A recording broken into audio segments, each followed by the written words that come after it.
हरे हम हरे हम हरे हम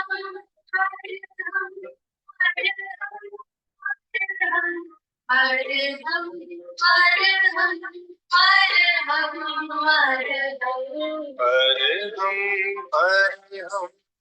हरे हम हरे हम हरे हम हरे हम हरे हम हरे हम हरे हम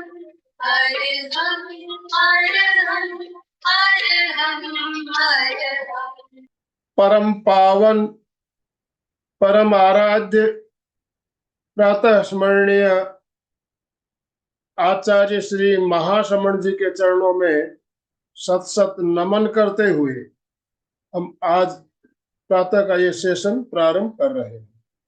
बंधुओं और बहनों, सभी को जय जिनेन्द्र।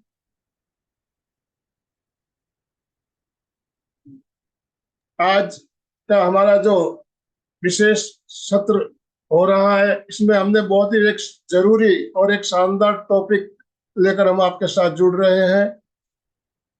प्रोस्टेट की समस्या आजकल में भाइयों में बहुत ज्यादा देखी जा रही है और एक समस्या गंभीर रूप ले रही है। ये समस्या क्यों होती है, इसके कारण क्या है और इससे राहत हमें कैसे मिल सकती है, इस बारे में आज हम बात करेंगे, चर्चा करेंगे। तो हमारे साथ डॉक्टर गौतम जी जोगड़ और प्रज्ञा जी काफसे आज हमारे साथ जुड़कर हमारा मार्गदर्शन करने वाले हैं। तो मैं ज्यादा समय ना लेते हुए, हमारे साथ डॉक्टर सुमिता जी जोगड़ हमारे साथ जुड़ चुकी है। मैं सुमिता जी आपसे निवेदन करना चाहूंगा, आज के मंच संचालन के लिए मैं आपको मंच माइक हैंड ओवर करता हूं। आगे का कार्यक्रम आप संचालन करें। Over to you. Thank you Anandmal ji uncle. सभी को जय जिनेन्द्र, नमस्ते, good morning. Sunday special webinar health related होता है, ये आप सभी जानते हैं। एमपीके फिटनेस क्लासेस सदा ही अपने सब्सक्राइबर और व्यूअर्स के लिए आरोग्य विषय जन जागृति करता है। आयुर्वेद, योग, आहार के माध्यम से भारत के अनमोल ज्ञान के धरोहर को दुनिया के सामने रखने का निस्वार्थ कर्मयोग करते हैं। आज इस जन जागृति पर वेबिनार में हमने ऐसा विषय लिया है कि प्रोस्टेट कैंसर सिर्फ केवल प्रोस्टेट कैंसर ही नहीं, तो मेल रिप्रोडक्टिव सिस्टम में प्रोस्टेट कैंसर नहीं होने के लिए या आगे चल के उसका अगर किसी को हो गया है तो वो किस तरीके से इसे प्रिवेंटिव मेजर्स में अप्लाई करे, इसके बारे में हमारे साथ दो दिग्गज डॉक्टर्स जुड़े हैं। डॉक्टर प्रज्ञा कापसे मैम जो मुंबई से है और डॉक्टर गौतम जोगड़ सर जो नागपुर से है। और खुशी की बात है कि इस वेबिनार के लिए हमें भाऊ साहेब मुळक आयुर्वेद मेडिकल कॉलेज बुटीबोरी और एमपीके फिटनेस क्लासेस के साथ में समन्वय करने का आयोजन करने का मौका मिला है। आज हमारे साथ में भाऊ साहेब मुळक आयुर्वेद मेडिकल कॉलेज बुटीबोरी के डीन प्रिंसिपल डॉक्टर मधुसूदन जी गुप्ता भी जुड़े हुए हैं। वो हमें शुभकामनाएं देंगे। सर का मैं हार्दिक स्वागत करती हूँ कि उन्होंने बहुत ही अच्छे तरीके से इस लिंक को सभी जगह शेयर किया और जन जागृति के लिए हमारे साथ वो जुड़े हैं। मैं डॉक्टर मधुसूदन गुप्ता जी को निवेदन करूंगी कि वो हमें शुभकामना प्रद 2 शब्द का मार्गदर्शन करें। सभी को नमस्कार। Sethia ji, doctor Jogad sir, doctor Kapse madam और सभी सुनने वाले हमारे श्रोतागण, विद्यार्थी, मेरे अध्यापकगण, आज ये कार्यक्रम एमपीके के साथ में हमको करने का मौका मिल रहा है, इसके लिए सेठिया जी को मैं धन्यवाद देता हूँ। और कापसे मैडम मेरे साथ में मुलाकात इलेक्शन के वक्त में हुई थी। मैडम के बारे में बहुत मैंने देखा सुना है कि उनका अच्छा ज्ञान है सर्जरी में। जोगड़ सर मेरे ही कॉलेज में है और हमारा कॉलेज आज जोगड़ सर को आइकॉन मानता है। जोगर सर की वजह से वहाँ पंचकर्म में बहुत नाम कमाया, छोटे से गांव में। बहुत दूर दूर से लोग आते हैं इलाज कराने उनके पास में। और ये प्रोस्टेट जैसी व्याधि है जिसका इलाज सर्जरी बताया हुआ है, और आयुर्वेद में ऐसा मार्ग बताया हुआ है कि जहाँ पे सर्जरी तक न जाना पड़े। मैं समझता हूँ सभी श्रोताओं को सुनने का बहुत लाभ मिलेगा। सभी लोगों को शुभेच्छा देते हुए मैं अपने 2 शब्द समाप्त करता हूँ, क्योंकि हमारे वक्ताओं को ज्यादा समय देना चाहिए, ऐसा मैं मानता हूं। धन्यवाद। Thank you doctor Madhusudan Gupta. Thank you madam. आज हमारे साथ में मुंबई से डॉक्टर प्रज्ञा साबळे मैम जुड़े हुए हैं, जो कि आर्य पोद्दार आयुर्वेद मेडिकल कॉलेज, पूरे महाराष्ट्र में 6 ऐसे आयुर्वेद मेडिकल कॉलेजेस है कि जो गवर्नमेंट इनको चलाती है, जिसमें से मुंबई में वर्ली स्थित पोद्दार आयुर्वेद मेडिकल कॉलेज में डॉक्टर प्रज्ञा साबळे मैडम सर्जरी डिपार्टमेंट में प्रोफेसर है।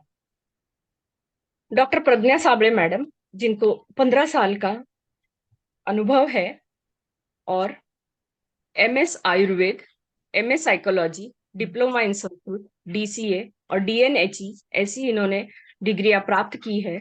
इन्होंने आउटलाइन ऑफ वुंड हीलिंग, ये बुक इनकी पब्लिश हुई है।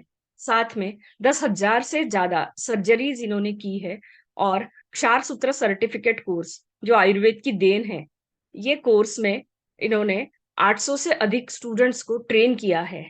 मैडम PhD और PG गाइड है, और इन्हें doctor Abdul Kalam award, best teacher award, young practitioner award, award of excellence by NIMA, इस तरीके से इन्हें कई अवार्ड्स मिल चुके हैं। और मैडम, कभी भी अगर आपको किसी चीज का मुंबई में ट्रीटमेंट की जरूरत पड़ती हो, तो मैम आपको वर्ली स्थित पोद्दार आयुर्वेद मेडिकल कॉलेज में मिल सकती है। आप उन्हें वहां संपर्क भी कर सकते हैं। मैं डॉक्टर प्रज्ञा मैम को निवेदन करूंगी कि वो अपना सेशन स्टार्ट करें। उन्हें होस्ट बनाया है, तो मैम आप अपना PPT शेयर करके चेक कर लीजिए। I welcome doctor Pragya Sable ma'am. या सभी को मेरा नमस्कार, सुप्रभात। I would like to extend my heartfelt thanks to Sumita madam and Jogad sir for inviting me here and to share my views on prostate with you all. Prostate क्या है ये सभी को पता है। मतलब this is a unique gland in male genital organs, जिसे हम लोग पौरुष ग्रंथि ऐसे भी बोलते हैं। तो ये जो ग्रंथि है, ये पुरुष जनन प्रणाली की एक सहायक ग्रंथि है। तो इसको अगर हम देखेंगे तो पेशाब और स्खलन के बीच एक मांसपेशी चालित यांत्रिक स्विच है, जिसे हम बोलते हैं। तो this is a single organ, but through which the urination and ejaculation of semen, both things they occur simultaneously or at different times. तो ये सब जो है वो नर जो मेल जेंडर से उनमें पाया जाता है। तो ये जो शारीरिक, रासायनिक और शारीरिक जो रूप से प्रजातियों के भिन्न भिन्न बीच में ये ग्रंथि होती है, और इसमें से ही मूत्र मार्ग जो है वो गुजरता है। तो ये बहुत ही अहम और इम्पोर्टेंट ऐसी ग्रंथि है शरीर में, जो यौन प्रतिक्रिया के भाग के रूप में स्खलन के दौरान जो उत्सर्जित होने वाला पदार्थ है, जिसे हम लोग वीर्य बोलते हैं या सीमेन बोलते हैं। तो ये उसमें उत्सर्जित करने का जो कार्य ये प्रोस्टेट ग्रंथि है। Walnut sized gland at the base of bladder, जो यहाँ हम आप लोग ब्लैडर देख पा रहे हैं, तो उसके जस्ट बेस में ये ग्रंथि स्थित रहती है। इसमें कैसे है कि अधिकांश शुक्राणु प्रोस्टेट के भीतर जो मांसपेशी है उसमें रहते हैं, तो उसकी जो आकुंचन प्रक्रिया है उसके कारण ये शुक्राणु और जो वीर्य जो है उसका स्खलन होता है, और it produces a fluid which is called semen. Normal इसका जो वजन है प्रोस्टेट का, ये ग्रंथि का, ये अराउंड 25 ग्राम होता है। तो it's normal adult size in mans early 20s and it begins to grow gradually. जो मिड 40 में या 40 की उम्र के बाद इसका धीरे धीरे बढ़ना चालू होता है। इसका जो मेन इंपॉर्टेंट फंक्शन मैंने आपको बोला, ये मेन इंपॉर्टेंट फंक्शन उम्र भर चालू ही रहता है, लेकिन धीरे धीरे after 60s of male age it goes on reducing gradually but it never stops। तो ये आप सब लोग ध्यान में रखें। the muscles of the prostate they also ensure that the semen is forcefully pressed into the urethra and expelled out during ejaculation। तो ये बहुत इंपॉर्टेंट है। इसका वजन 25 ग्राम ही, इसके ऊपर अगर ये जाती है तो अलग अलग इसके जो भी रोग है, डिसीजेस है, उनके लक्षण देखने चालू हो जाते हैं। तो पेशेंट हमारे पास जब आते हैं मोस्टली तो 50s और 60s के बाद प्रोस्टेट की कंप्लेंट लेके आते हैं, क्योंकि उसमें वृद्धि होती है प्रोस्टेट ग्लैंड में, उसमें सूजन हो सकती है जिसे हम लोग प्रोस्टेटाइटिस कहते हैं। प्रोस्टेट की अगर वृद्धि हो जाए तो उसको बिनाइन प्रोस्टेटिक हाइपरप्लासिया या बीपीएच ऐसे कहते हैं, नहीं तो फिर कैंसर। तो ये तीन जो रोग है ये बहुत कॉमनली हमको मेल जेंडर्स में दिखाई देते हैं। तो BPH, prostatitis and prostate cancer.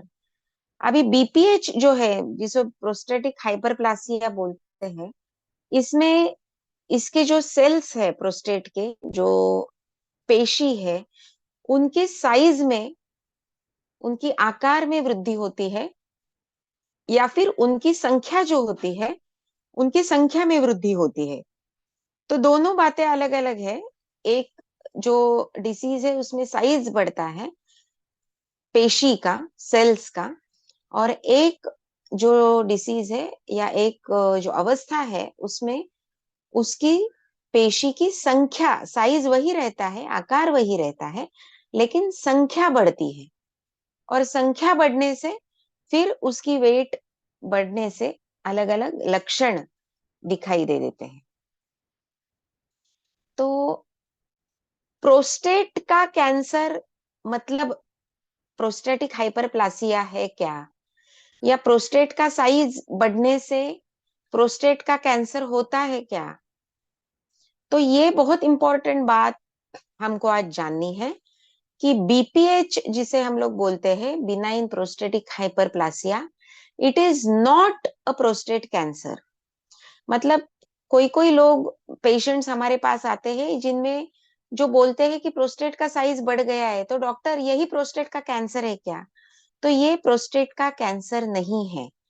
Prostate का कैंसर एक एकदम अलग बात है, और जो बीपीएच है, जो प्रोस्टेट की साइज बढ़ती है जिसमें, तो वो अलग बात है। इसकी संरचना जो है, ये अंतर वस्तु में जो भी सारे घटक है वो जानना हमारे लिए बहुत बड़ी बात है। अभी कम समय है तो उसमें हम लोग ये इतना डिटेल तो नहीं जान सकते, लेकिन in a nutshell if we want to know about this, as the prostate gland gets enlarged gradually, the pressure can be put on the urethra causing urinary problems। तो प्रोस्टेट की एनलार्जमेंट, ग्रंथि बढ़ती है तो उसका मूत्र मार्ग पे दबाव आने के कारण यूरिन के लिए, जो यूरिन पास करते हैं उस वक्त उसके ऊपर दबाव आने के कारण थोड़ा दर्द महसूस होता है, थोड़ा सा खींचाव महसूस होता है, और थोड़ा ज्यादा प्रेशर देना पड़ता है यूरिन पास करने के लिए। जिसे हम लोग पेनफुल मिक्चुरेशन कहते हैं, पेनफुल यूरिनेशन कहते हैं, डिसयूरिया कहते हैं, या ड्रिबलिंग मिक्चुरेशन, थोड़ा थोड़ा बूंद बूंद करके पेशाब आता है। क्यों आता है? क्योंकि मूत्र मार्ग पे ये ग्रंथि दबाव डालती है।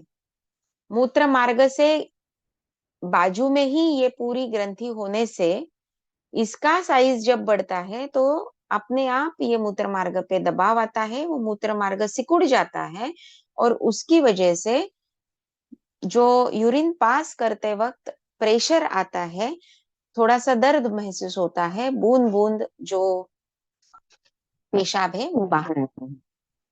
और बार बार मूत्र का उत्सर्ग करना, बार बार यूरिन के लिए जाना, जिसे हम frequency of micturition, frequency of urination बोलते हैं, वो पेशेंट को करना पड़ता है।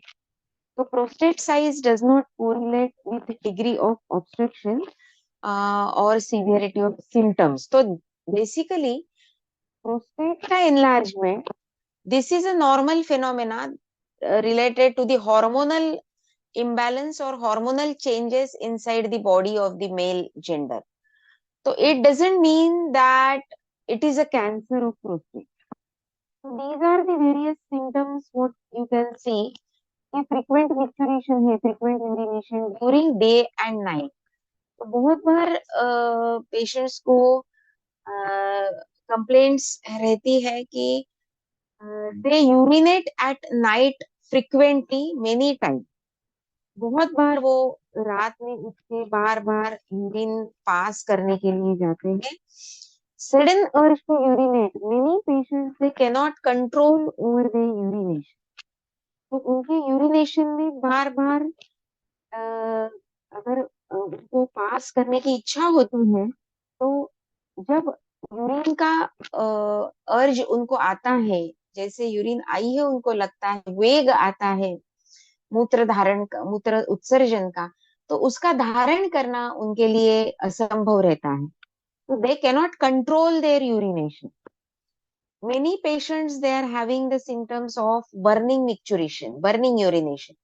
जलन होती है यूरिन पास करके, वीक यूरिन फ्लो होता है, जो पेशाब की जो धार है वो स्ट्रेट नहीं रहती, मतलब लंबी नहीं गिरती, तो वो एकदम धीरे धीरे नजदीक गिरती है। That is a weak urine flow that patients they complain.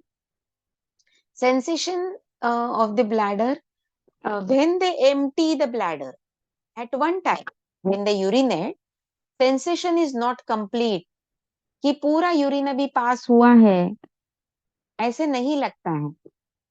तो पेशेंट्स को लगता है कि नहीं और भी थोड़ा यूरिन बाकी है, तो और आधे घंटे के बाद, 1 घंटे के बाद उनको लगता है कि नहीं, I just want to pass urine one more time. So this sensation of their urge to pass urine is very, very markedly important in this condition of BPH. So inability to urinate, trouble stopping and starting of urine flow. जो voluntary movement है urine stop करने की या पास करने की, many a times this voluntary movements they get hampered. तो ये prostate के जो भी रोग है, कैंसर है, उसको सूजन आई तो प्रोस्टेटाइटिस बोलते हैं या बिनाइन प्रोस्टेटिक हाइपरप्लासिया बोलते हैं, बीपीएच, उसका साइज बढ़ता है प्रोस्टेट का। तो ये जो तीनों रोग है उनमें ये कॉमन सिम्टम्स दिखाई देते हैं, तो पेशेंट्स थोड़े से घबरा जाते हैं कि नहीं अरे बाप रे कैंसर तो नहीं हुआ है। तो ये कंप्लेंट्स आने के बाद आप अगर डॉक्टर के पास जाओगे तो डॉक्टर को आप पूछोगे तो doctor will tell you to screen for all these diseases thoroughly. तो इसमें बहुत बड़ी बात यह है कि एक तो डॉक्टर पूरी हिस्ट्री लेते हैं कि कैसे कैसे हुआ है, ड्यूरेशन इज इम्पोर्टेंट, कितने दिन से आपको ये हिस्ट्री है। कोई बोलते हैं 2 महीने से है, कोई बोलते हैं 2 साल से है, कोई बोलते हैं 4 साल से है। And many a times many gents they avoid to go to doctor. हाँ ठीक है, प्रोस्टेट तो क्या नॉर्मल है, हर एक उम्र में होता ही है।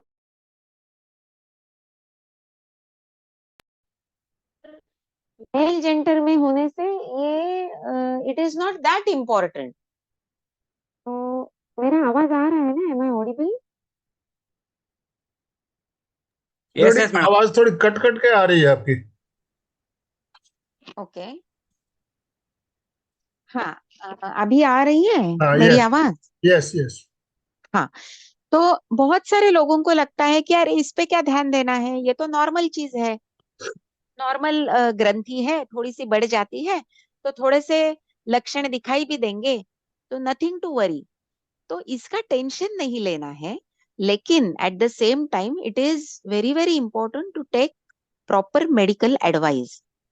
तो आपको जब भी ऐसे सिम्टम्स दिखाई दे, तो it is always better to tell these patients to go to doctor for the advice.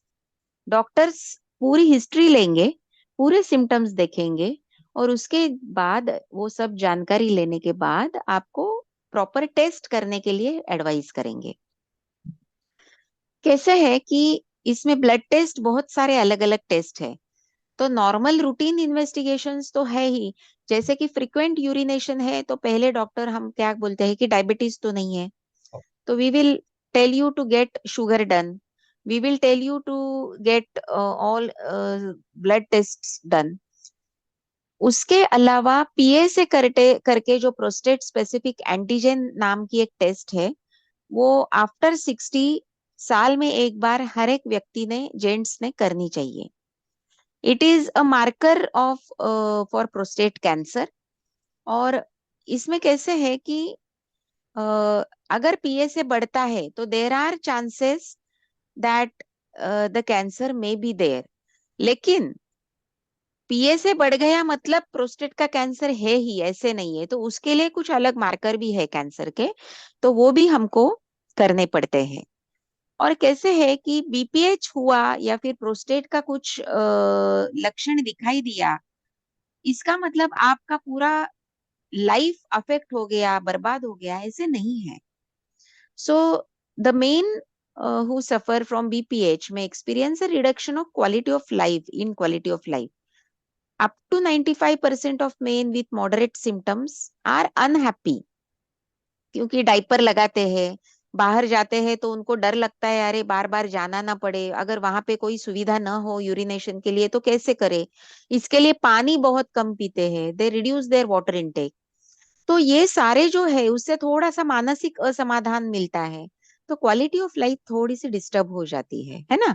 तो many studies they, scientific studies they show 49% of main experience sexual problems associated with these lower prostate के बारे में लक्षण दिखाई देते हैं, उसकी वजह से ये सेक्सुअल लाइफ उनका डिस्टर्ब होता है। तो BPH also affects men's partners quality of life, daily routines and even relationships. तो mentally you have to be very stable to get good quality of life. Prostate हुआ है, कुछ प्रोस्टेट का सूजन, प्रोस्टेटाइटिस है, हाइपरप्लासिया है, इसका मतलब बहुत कुछ है ऐसे नहीं है। लेकिन अगर प्रोस्टेट का कैंसर डिटेक्ट होता है तो उसके लिए एक स्पेसिफिक लाइन ऑफ ट्रीटमेंट है। तो उसमें कैसे है कि कैंसर में सर्जरी बोलते हैं कि नहीं सर्जरी करना पड़ेगा, लेकिन उसकी सीवियरिटी कितनी है, तो उसमें कौन से लक्षण दिखाई देते हैं, उसका आनुवंशिक इतिहास जैसे कि जेनेटिक हिस्ट्री क्या है, ये सब जब हम देखते हैं और सेल्फ इवेल्युएशन देखते हैं कि अनियमित लाइफस्टाइल होना, जैसे कि दिनचर्या असंतुलित होती है, प्रॉपर डाइट नहीं लेते हैं पेशेंट्स, प्रॉपर एक्सरसाइज नहीं करते हैं, तो ये सारी जो चीजें हैं, काम के सिलसिले में बहुत सारे जेंट्स घर से बाहर रहते हैं, तो उन्हें ज्यादातर बाहर का खाना खाना पड़ता है ना।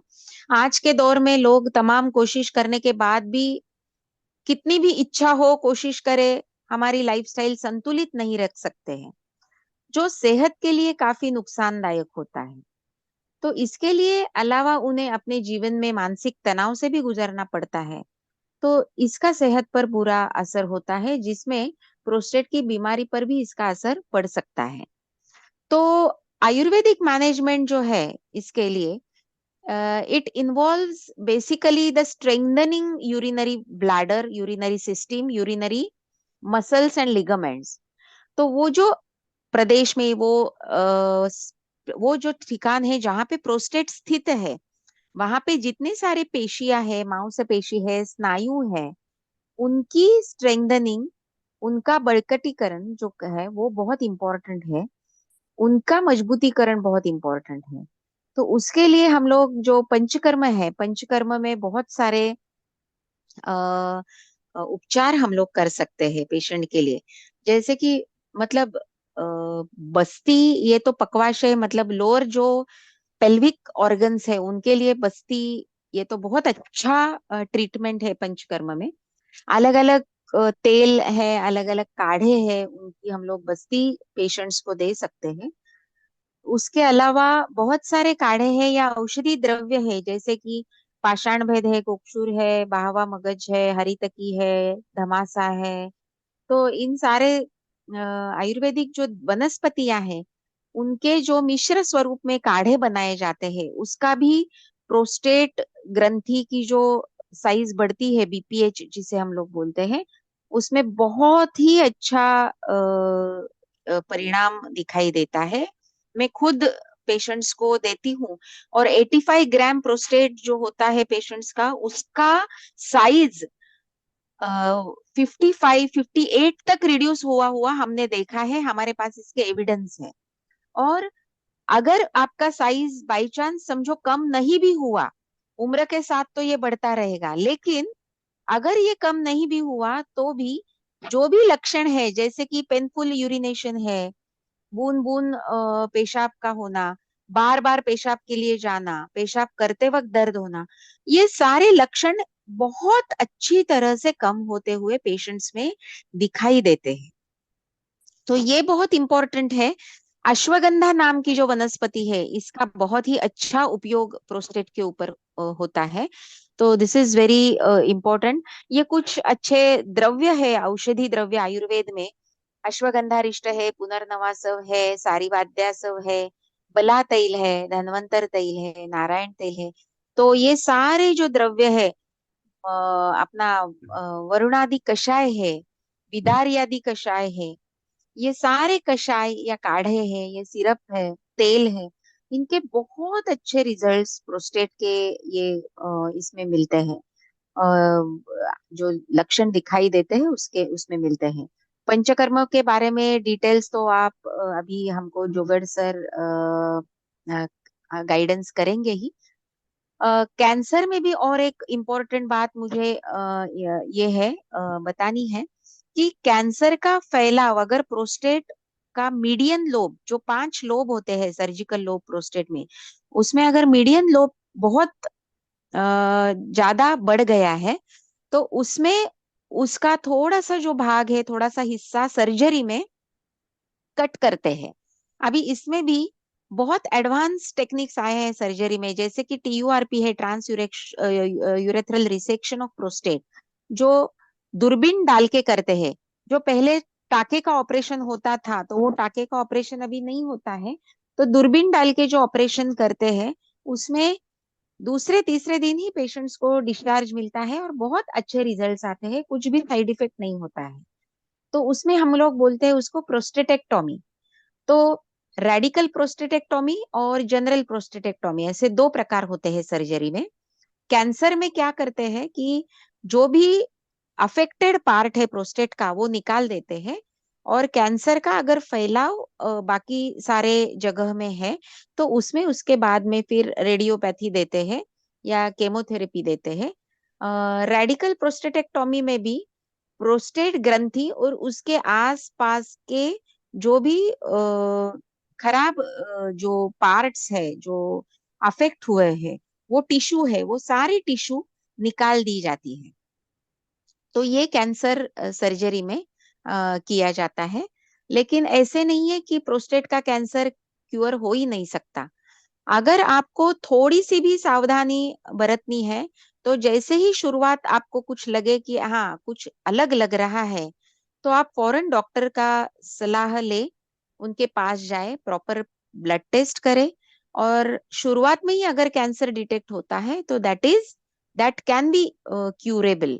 आपका जो क्वालिटी लाइफ है वो भी अच्छा होता है, लेकिन आप अगर उसको उसको उसके ऊपर ध्यान नहीं देंगे, आप निग्लेक्ट करेंगे, तो that can be termed in the complications of prostate. तो फिर कॉम्प्लिकेशन होगा, वो कैंसर का स्टेज धीरे धीरे बढ़ के लास्ट स्टेज में जाता है, तो it is quite difficult to treat it successfully. और बाकी सारे जो लाइफस्टाइल में योगा है, प्राणायाम है, अनुलोम विलोम है, ये सारे तो रोज करने ही चाहिए। आप कौन से भी उम्र में हो, तो शरीर और मन के स्वास्थ्य के लिए जो योगा अभ्यास है, वो रोज एक 10 से 15 मिनट निकाल के अगर आप करेंगे, और खास प्रोस्टेट हेल्थ के लिए ये मैंने जो आसन आपको बताए हैं, जिसमें ये बद्ध कोणासन है, वीरासन है, पादांगुष्ठानासन है, धनुरासन है, ये सारे आसन अगर आप करेंगे तो उससे प्रोस्टेट की जो हेल्थ है वो बहुत ही अच्छी रहती है। ये हमारा अनुभव है। तो डाइट, आहार अच्छा ले लो। जो नहीं खाना है प्रोस्टेट में, उसमें जैसे कि कैंड फूड है, डेयरी प्रोडक्ट्स का बहुत सेवन है, ज्यादा सेवन, प्रोसेस्ड फूड है, जंक फूड है, रेड मीट है, तो शुगर इनटेक कंप्लीट आप कम करना चाहिए आपको। जो ये सारे जो चीजें हैं वो नहीं खाने चाहिए।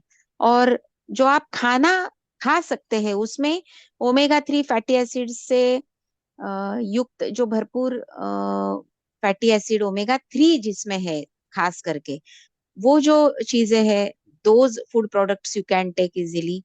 Fruits and vegetables seasonal you can have it in your diet. Flax seeds जिसे बोलते हैं, these are very good, these are having good impact on prostate health। Pomegranate जो दाड़िम बोलते हैं उसको हम, उसका बहुत रोज एक दाड़िम आप खाओगे तो प्रोस्टेट का हेल्थ बहुत अच्छा रहेगा। Vitamin D you should have in your diet along with the tablets of vitamin D also। Green tea is good rather than taking black tea। और ये सारे जो डाइटरी प्रिकॉशंस है वो अगर आप लेंगे तो your prostate health will be very good. I have no doubt for that.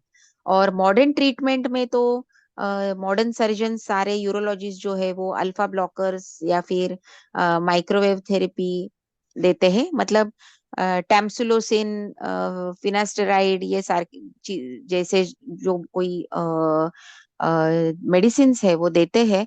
और अगर एक देने से भी अगर फर्क नहीं पड़ता है, बहुत बढ़ गया है प्रोस्टेट, बीपीएच का प्रमाण ज्यादा है, तो उसके लिए फिर प्रोस्टेटेक्टोमी या फिर सर्जरी की सलाह देते हैं।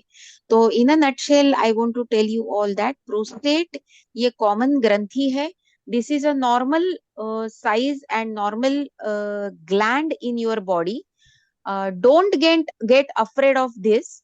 बिल्कुल घबराना नहीं है, ये आपका शरीर का हिस्सा है।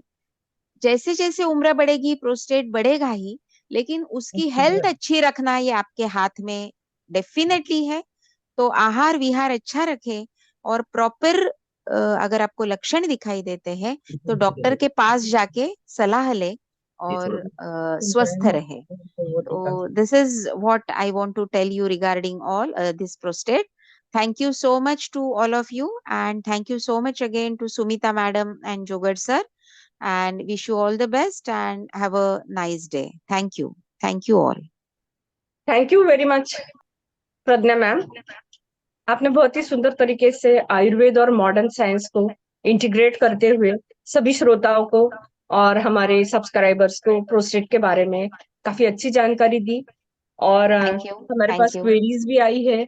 आप पोद्दार कॉलेज के सर्जरी ओपीडी में उन्हें अवेलेबल रहेंगी, ऐसा मैंने चैट बॉक्स में आपको पूछे बिना ही वहाँ नोट कर दिया है। Yes, yes, sure, sure.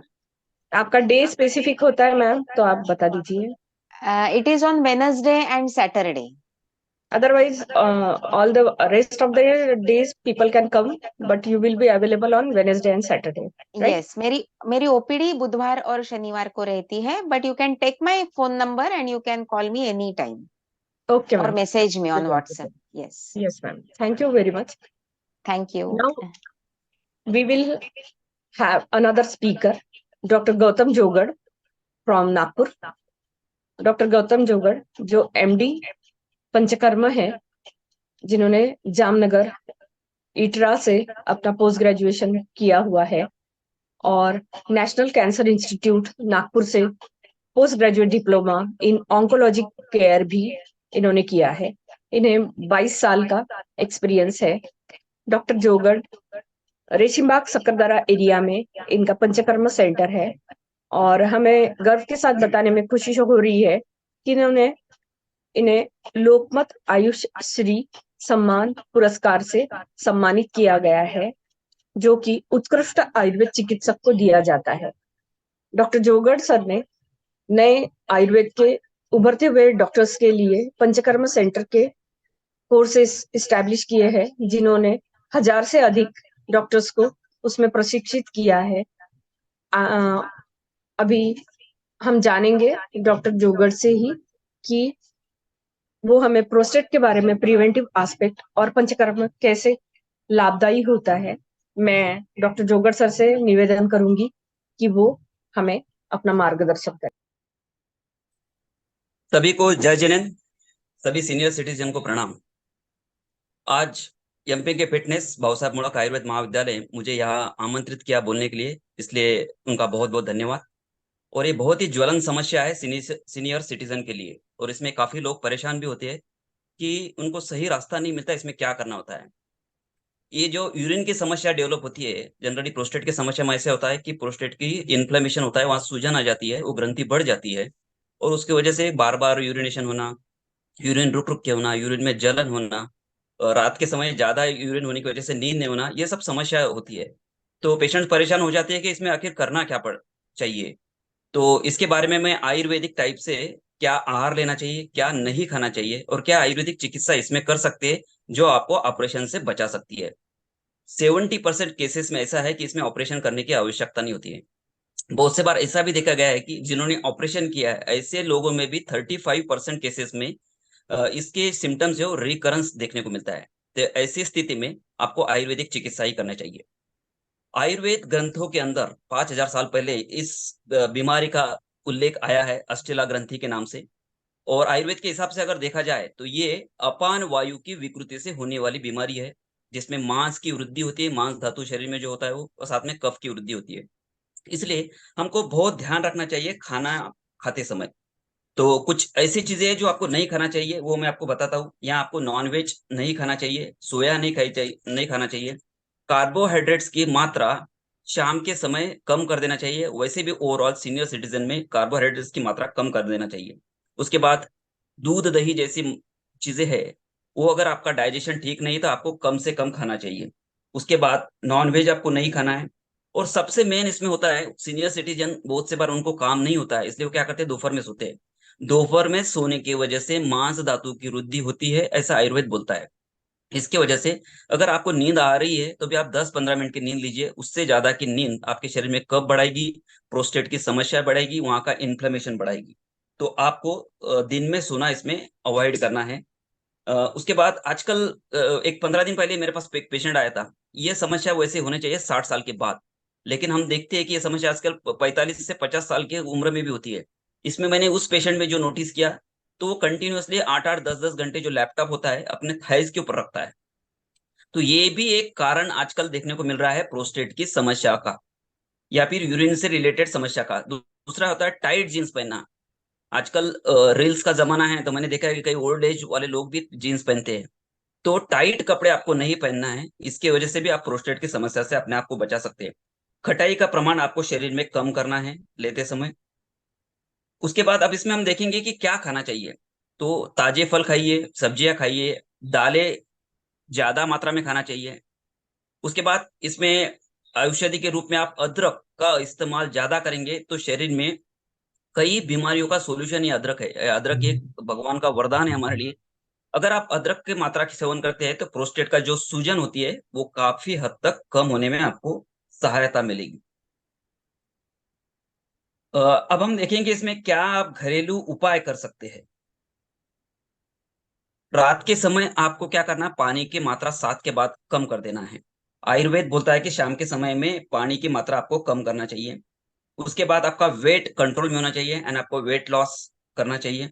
उसके बाद कुछ कुछ चीजें आप एक्सपीरियंस कीजिए इसके अंदर, जैसे कि शाम को पानी कम पीना है, डबल वाइडिंग ऑफ यूरिन, मतलब आपको अगर यूरिन आती है तो आप यूरिन जाके आइए, 2 मिनट के बाद फिर से जाना है और फिर 2-3 घंटे तक नहीं जाना है। ये आपको आदत डेवलप करना चाहिए। अगर आप ऐसा करते हैं तो आपको ये जो यूरिन की समस्या है, प्रोस्टेट की समस्या है, वो कम होगी। इसमें आपको आयुर्वेद ने बोला है कि यूरिन को रोकना नहीं है, वेग विधारण जन्य व्याधि हमारे आयुर्वेद में बोली गई है। कई बार हम देखते हैं कि सीनियर सिटीजन होते हैं, वो शॉप में जाते हैं और 3-3 4-4 घंटे यूरिनेशन नहीं करते, उनको आती भी है तो नहीं करती है। तो आयुर्वेद में इसको एक हेतु के रूप में, एक कारण के रूप में बोला है कि वेग विधारण करने से प्रोस्टेट जैसी समस्याएं बढ़ती है। तो आपको इस बात का भी ध्यान रखना चाहिए। इसमें चिकित्सा आप क्या कर सकते हैं, तो एक बहुत ही अच्छी चिकित्सा इसमें बोली है, वो है अवगाहन चिकित्सा। आयुर्वेद में इसको अवगाहन बोलते हैं, लोकल लैंग्वेज आप इसको हिप बात बोल सकते हैं, जिसमें प्रोस्टेट का हिस्सा, कटी का हिस्सा आपको पानी के अंदर डीप कर रखना है, पैर बाहर रखना है, ऊपर का शरीर बाहर रखना है और गर्म पानी डाल के उसमें बैठना है। आयुर्वेद में इसमें हम कुछ मेडिसिन भी डालने को पेशेंट को बोलते हैं, जैसे दारू हल्दी है, त्रिफला है, टंकन है, ये डाल के हम इसमें बैठने को पेशेंट को बोलते हैं। या फिर प्लेन गर्म पानी में भी बैठे तो इसमें चलता है। ये बहुत ही अच्छी चिकित्सा है। इसमें यूरिन की कई समस्या आपके हल हो जाती है। इसमें यूरिन का फ्लो भी बढ़ जाता है, जो रुक रुक के होता है, बर्निंग होती है, वो भी कम हो जाती है। साथ में जिनको यूरिन बर्निंग होता है, उनके लिए एक मैं घरेलू नुस्खा बताता हूँ। आप धनिया पाउडर लीजिए 1 चम्मच, उसको रात में गर्म पानी में भिगो के रखिए, रात भर उसको वैसे ही रखने दीजिए और सुबह उठने के बाद वो पानी पी लीजिए। तो जिनको यूरिन का बर्निंग होता है, नॉर्मल मतलब लेडीज में भी ये प्रॉब्लम है यूरिन बर्निंग का, तो इसमें बहुत अच्छा आपको रिलीफ देखने को मिलेगा। उसके बाद अब इसमें हम देखेंगे कि क्या खाना चाहिए। आयुर्वेद चिकित्सा भी मैं बताने वाला हूँ। इसमें रिसर्च में पाया गया है कि झिंक युक्त आहार आपके शरीर में होना चाहिए। आप, कोई लोग बोलते हैं कि हम झिंक टैबलेट की गोलियां ले लेंगे, सप्लीमेंट ले लेंगे, तो वो बॉडी में प्रॉपरली उतनी मात्रा में एब्सॉर्ब नहीं होता जो कि नॉर्मल डाइट में रहता है, वो एब्सॉर्ब होता है। तो अब झिंक किस चीज में ज्यादा रहता है, तो सिंपल, आप रोज 1 चम्मच तिल चबा के खाइए, बादाम खाइए, कद्दू के सीड्स जो होते हैं, पंपकिन सीड, वो आप ले सकते हैं। उसके बाद जो लाइकोपिन नाम का एक द्रव्य होता है, वो जिस चीज में ज्यादा आता है, वो उसकी आहार में आप मात्रा बढ़ाइए। जैसे टोमेटो है, पपाया है, वाटरमेलन है, जर्दालू एंड एप्रिकॉट है, ये आप ले सकते हैं। विटामिन सी की मात्रा आपके शरीर में प्रॉपर रहेगी तो भी आपको प्रोस्टेट का जो इन्फ्लेमेशन है, बीपीएच की समस्या कम हो सकती है। अब विटामिन सी के लिए आप पत्ता गोभी को भी ले सकते हैं। उसके बाद ऑरेंज ले सकते हैं, ऑरेंज का जूस भी विटामिन सी बढ़ाता है, ये भी बहुत अच्छा है। नींबू भी ले सकते हैं आप। उसके बाद दालों का उपयोग ज्यादा करना है, नट्स ले सकते हैं आप, जिसमें पिस्ता है, बादाम है, इसका उपयोग ज्यादा करना है। ये एक हार्मोन से रिलेटेड समस्या भी है प्रोस्टेट की जो है, इसलिए आपको इसमें बोलते हैं कि एरोमेटेज एक एंजाइम होता है, वो बढ़ने से, एस्ट्रोजन बढ़ने से वहाँ प्रोस्टेट का इन्फ्लेमेशन बढ़ता है। तो वो कम करने के लिए आपको कार्बोहाइड्रेट्स कम लेना चाहिए। जो लोग अल्कोहल लेते हैं, उन्होंने अल्कोहल कम करना चाहिए। अब ये एरोमेटेज कम करने वाली कौन सी आहार में हम चीजें ले सकते हैं, तो उसके अंदर फ्लैक्स सीड यानी अलसी के बीज आप रोज 1 चम्मच की मात्रा में खाइए, तो आपका ये एरोमेटेज कम हो जाता है और उसकी वजह से प्रोस्टेट का इन्फ्लेमेशन कम होगा और ऑटोमेटिकली आपका जो तकलीफ है प्रोस्टेट से रिलेटेड, वो कम हो जाता है। उसके बाद इसमें एक घरेलू नुस्खा बताता हूँ मैं, बहुत ही कारगर है, वो है नींबू का छिलका। इसको आप सुखा के रखिए, उसका पाउडर बना के लीजिए, या फिर फ्रेश नींबू का छिलका, जूस से भी ज्यादा छिलके के अंदर ये प्रोस्टेट की समस्या हल करने का उपाय है। तो वो छिलका आप क्रश करके उसका पानी भी पीते हैं तो प्रोस्टेट की समस्या में इसका काफी फायदा होता है। उसके बाद वैसे मैडम ने बहुत डिटेल में इसके प्रोस्टेट के बारे में जानकारी दी है, कब सर्जरी करना चाहिए, कब आयुर्वेदिक ट्रीटमेंट लेना चाहिए। फिर भी कुछ चीजें मैं आपको बताऊँ। जो अपना अनार होता है, अनार, ये खाने से प्रोस्टेट का इन्फ्लेमेशन कम होता है, ऐसा रिसर्च में देखा गया है।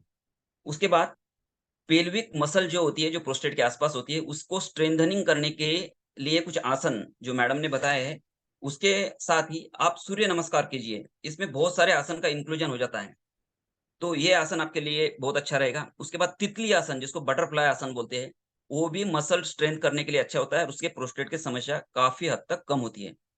उसी के साथ जैसे धनुरासन है, वज्रासन है, मयूरासन है, भुजंगासन, ये आसन भी आप प्रोस्टेट की समस्या में कर सकते हैं। अभी हम आएंगे कि इसमें आयुर्वेदिक चिकित्सा क्या करना चाहिए? तो यहाँ के जो प्रोस्टेट के आजू-बाजू के मसल रहते हैं, उसको हम स्ट्रेंथ करके इसकी समस्या से हल हो सकती है। तो इसको कोई भी तेल से या आयुर्वेदिक जो तेल रहते हैं, उससे वहाँ पे मालिश करना है, थोड़ा स्टीम देना है आपको। साथ में मैंने जो आपको सीड्स बाथ बोला है, टब बाथ बोला है, वो भी आप कर सकते हैं, जिसको आयुर्वेद में अवगाहन चिकित्सा बोलते हैं। ये सब घरेलू नुस्खे हो गए, लेकिन आयुर्वेद में कुछ ऐसी चिकित्सा है, सफल चिकित्सा, जिससे आप प्रोस्टेट की समस्या से अपने आप को बचा सकते हैं। तो इसमें सबसे मेन ट्रीटमेंट होती है बस्ती चिकित्सा। बस्ती ये वात की चिकित्सा है, आयुर्वेद में बोला है। अभी रेनी सीजन है, इस सीजन में वात की बीमारियां बढ़ती है, तो बस्ती चिकित्सा देने से वात की बीमारियां तो कम होती है, साथ में प्रोस्टेट में भी फायदा होता है। क्योंकि ये जो बस्ती चिकित्सा होती है, इसमें क्या करते हैं, होल बॉडी मसाज किया जाता है, स्टीम किया जाता है और फिर इनिमा दिया जाता है दवाइयों का। तो प्रोस्टेट में उपयुक्त होने वाली दवाइयाँ आयुर्वेदिक फिजिशियन उसमें डालता है और वो देता है, तो उससे प्रोस्टेट की साइज कम होती है और उससे रिलेटेड प्रॉब्लम्स है, जो सिम्पटम्स है, फ्रीक्वेंट यूरिनेशन, बर्निंग यूरिनेशन, ये सब कम होते हैं।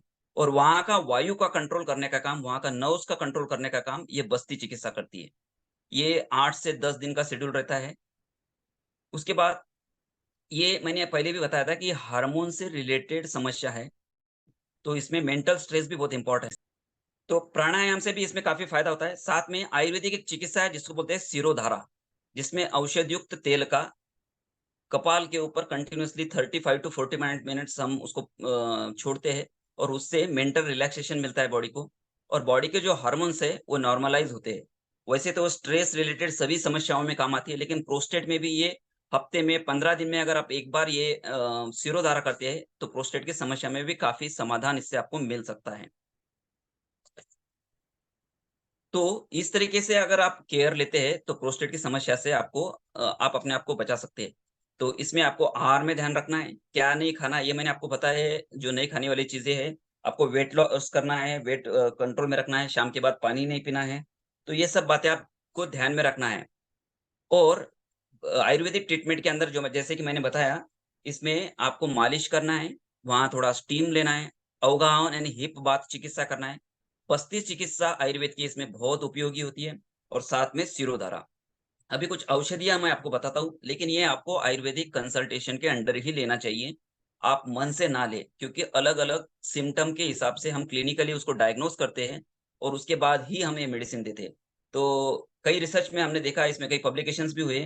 गोखरू काढ़ा है, वरुणादि काढ़ा है, चंद्रप्रभा वटी है, उसके बाद कांचनार गुगुल है, ये सभी दवाइयाँ इस पे उपयोगी होती है। लेकिन ये आप ऐसे नहीं ले सकते, इसको आप आयुर्वेदिक फिजिशियन से पूछ के ही इसमें आपको लेना है। हरडे का पाउडर है, ये भी भिगोकर आप रात भर में रखें और सुबह उठ के चबा के खाते हैं, तो प्रोस्टेट में इससे भी फ़ायदा होता है। लेकिन ये जो दवाइयों का मामला है, ये आपको आयुर्वेदिक फिजिशियन के अंडर ही करना चाहिए। तो इस तरीके से अगर आप केयर करते हैं, तो आप प्रोस्टेट की समस्या से काफ़ी हद तक रिलीफ़ पा सकते हैं। बहुत थोड़े केसेस होते हैं, उसमें सर्जरी की आवश्यकता पड़ती है, तो आप सर्जरी उस केसेस में करना चाहिए। और एक जो बात चल रही थी प्रोस्टेट स्पेसिफिक एंटीजन की, पीएसए अगर बढ़ा है, तो जनरली कैंसर से रिलेटेड रहता है। बहुत से बार ये फॉल्स पॉजिटिव भी आता है। तो इन केसेस में हम क्या करते हैं कि क्लिनिकली हमको डायग्नोज करना पड़ता है। पर रेक्टम यानी आपके एनस के थ्रू एग्जामिनेशन करके हम प्रोस्टेट के साइज भी एनालाइज कर सकते हैं, जो सर्जन करते हैं जनरली। और उसी के साथ क्लिनिकली क्या सिम्पटम्स है, क्या दोष बढ़े हुए हैं, कौन सी धातु में बीमारी हुई है, वो देख के भी हम वो जज कर सकते हैं और उस टाइप से ट्रीटमेंट कर सकते हैं। तो इन शॉर्ट ये सब आप फॉलो करेंगे तो प्रोस्टेट की समस्या से बच सकते हैं। बहुत-बहुत धन्यवाद। आनंदमलजी सेठिया अंकल, एमपी के फिटनेस आरोग्यम केंद्र एवं भाऊसाहेब मुळक आयुर्वेद कॉलेज बूटीबोरी, ये इस वेबिनार को आयोजित करने के लिए धन्यवाद। यस, बहुत बहुत धन्यवाद जोगड़ सर। प्रोस्टेट की समस्या क्यों होती है, इसके लक्षण क्या है और किस तरह से हम इससे बचाव कर सकते हैं, इसके बारे में बहुत सुंदर जानकारी अभी हमें मिली। अभी आप लोगों की कोई जिज्ञासा हो तो आप हैंड राइज कीजिए। नरपत जी लोढ़ा, यस, जोधपुर से शायद मेरे ख्याल। नरपत जी आप अपने आप को अनम्यूट कीजिए प्लीज। हाँ, मैंने actually I will try what has been told in this lecture. इस लेक्चर में जो बताए गए हैं योगा वगैरह और खाने पीने की सावधानी जो बरतनी है वो मैं टेक केयर करूंगा। मैं एक्चुअली ये जो योगा वगैरह का बताया है, प्लस ये जिंक का बोला है, जिंक के लिए कौन सा बीज, कद्दू के बीज और अलसी वगैरह, इनका यूज करके थोड़ा इम्प्रूवमेंट की उम्मीद करता हूँ। ओम अरहम। सुमिता मैडम, कुछ हमारे चैट बॉक्स में भी कुछ प्रश्न आए हैं मेरे ख्याल से। हाँ सर, वो जो प्रोस्टेट के लिए जो क्वेश्चन था कि उसकी टेस्ट जो है कभी कभी फॉल्स निगेटिव होती है, वो डॉक्टर जोगड़ सर ने कवर किया है। और प्रज्ञा मैम, आपके लिए क्वेश्चन है। हाँ मैम, हार्मोन डिपेंडेंट सर्जरी के बारे में डॉक्टर मधुसूदन गुप्ता जी पूछ रहे हैं, आप प्लीज उसके बारे में कुछ बताइए। हार्मोन थेरेपी और प्रोस्टेट कैंसर उसका संबंध है।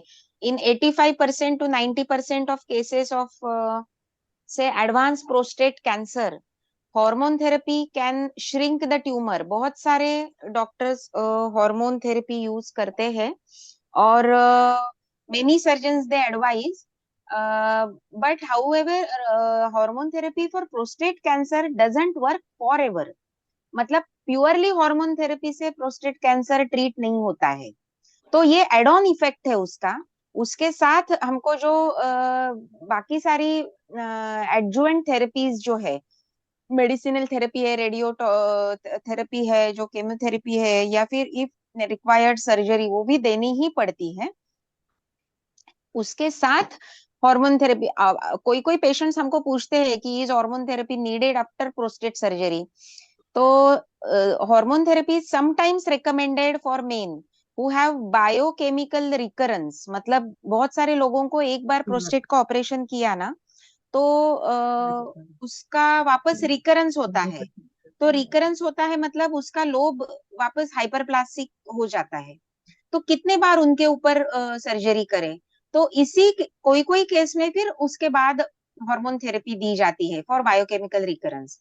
और rise in prostate specific antigen level अगर होता है, पीएसए लेवल बढ़ता है following primary local treatment with surgery और रेडिएशन, तो उसमें भी हार्मोन थेरेपी बहुत सारे सर्जन्स रेकमेंड करते हैं।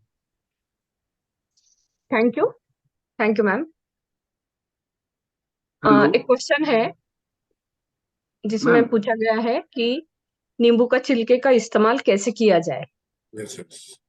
जी हाँ, नींबू का छिलके का उपयोग ऐसा होता है कि नींबू का छिलका हम सुखा नहीं सकते हैं और उसको ड्राई करना घर हाउस होल्ड मेथड नहीं होती है, इसलिए इसका बहुत ही एक अच्छा उपाय राजस्थान पंजाब में एक ट्रेडिशन है जिसमें नींबू को डायरेक्ट नमक में 21 दिन के लिए रख देते हैं और उसके बाद में उसको प्रिजर्व किया जाता है।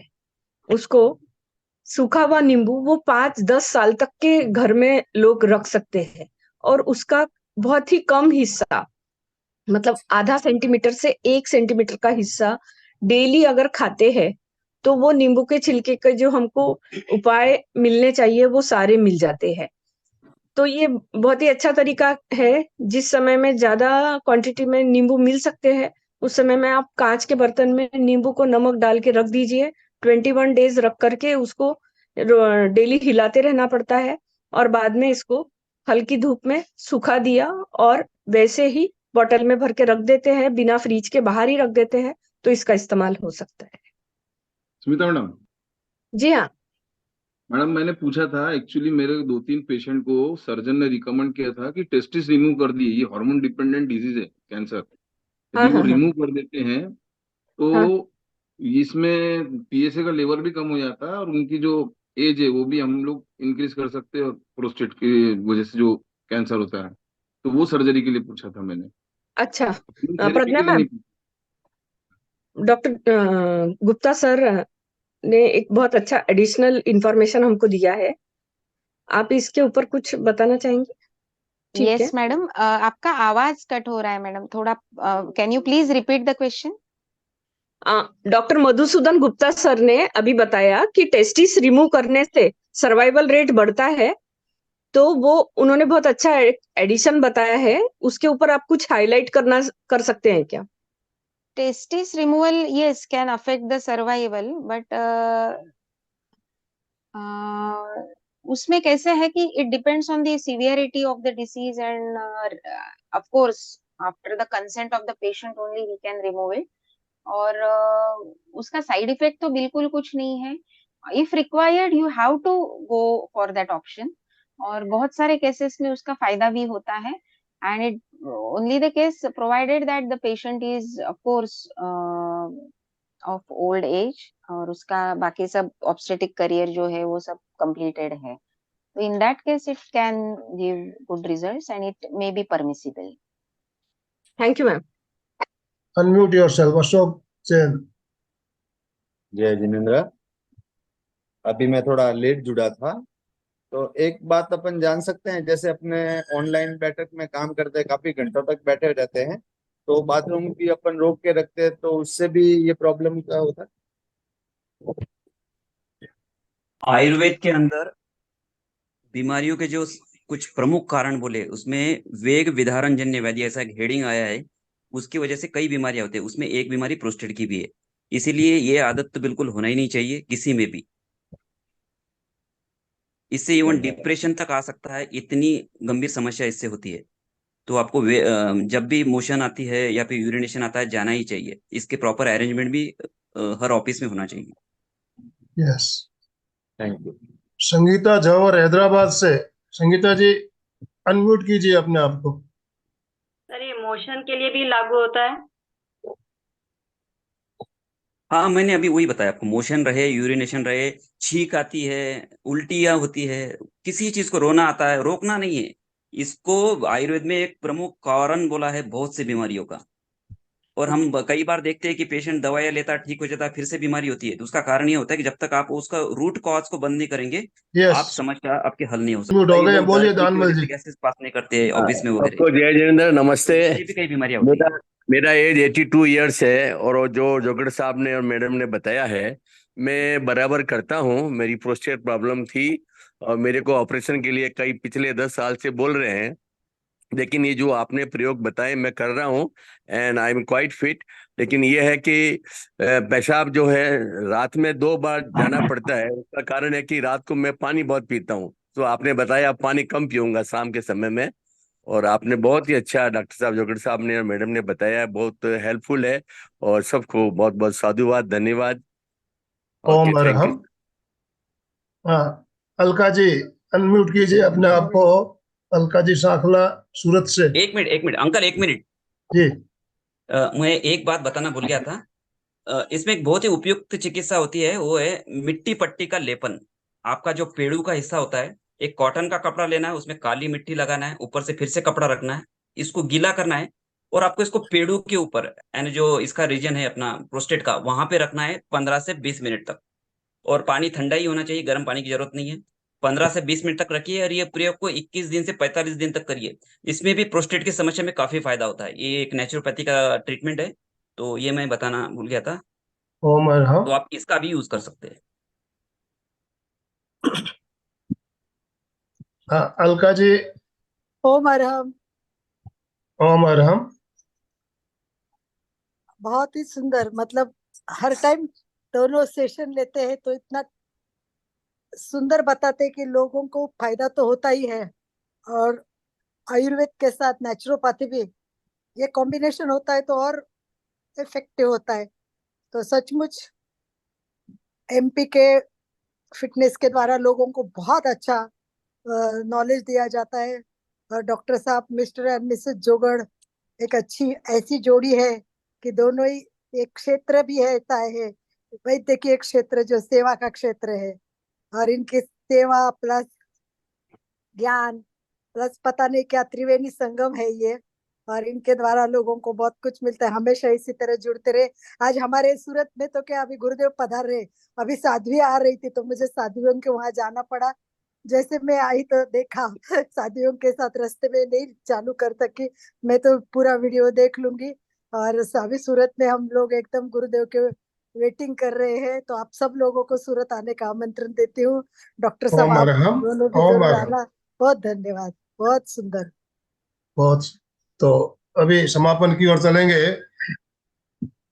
दोनों हाथ जोड़ते हुए, रीढ़ की हड्डी गर्दन सीधी रखते हुए, आंखों को बिना दबाव दिए कोमलता से बंद रखते हुए, मेरे साथ साथ सभी मानसिक उच्चारण करें. मैं चैतन्यमय हूं. मैं आनंदमय हूं. मैं शक्तिमय हूँ। मेरे भीतर अनंत चैतन्य का, अनंत आनंद का, अनंत शक्ति का सागर लहरा रहा है। इसका साक्षात्कार करना ही मेरे जीवन का परम लक्ष्य है। हमारा आज का दिन मंगलमय हो, आनंदमय हो, शांतिमय हो। इन्हीं शुभ भावनाओं के साथ ओम शांति शांति शांति। कृतज्ञोस्मि हम सब हम सब गुरुदेव के गुरुदेव के आभारी। आभार। कृतज्ञोस्मि हम कृतज्ञोस्मि सब हम सब गुरुदेव गुरुदेव के के आभारी आभारी। हैं। हाँ, अशोक जी स्लोगन के साथ जिनेंद्र। समापन करा दीजिए। एमपी के फिटनेस के बैनर तले कई अच्छे अच्छे ट्रेनर्स, डॉक्टर फ्री में निस्वार्थ सेवा देते हैं, उनके लिए बहुत बहुत धन्यवाद। इन्हीं शुभ भावनाओं के साथ में सभी साधक साधिका एक साथ में उच्चारण करेंगे। फिटनेस का डोज 1 घंटा रोज, फिटनेस का डोज 1 घंटा रोज, फिटनेस का डोज 1 घंटा रोज। हर रोज। ओम हाँ, हर। हमारे साथ जो भी डॉक्टर साहब जुड़े, डॉक्टर मधुसूदन जी, सुमिता जी, गौतम जी, प्रज्ञा जी, आप सभी का बहुत बहुत आभार, बहुत बहुत धन्यवाद। जितने भी भाई बहन हमारे साथ जुड़े सभी की तरफ से, और जो भी भाई बहन हमारे साथ जुड़े सभी का बहुत बहुत आभार, बहुत बहुत धन्यवाद। तो आज का सेशन हम ही एंड कर रहे हैं। ओम अरहम।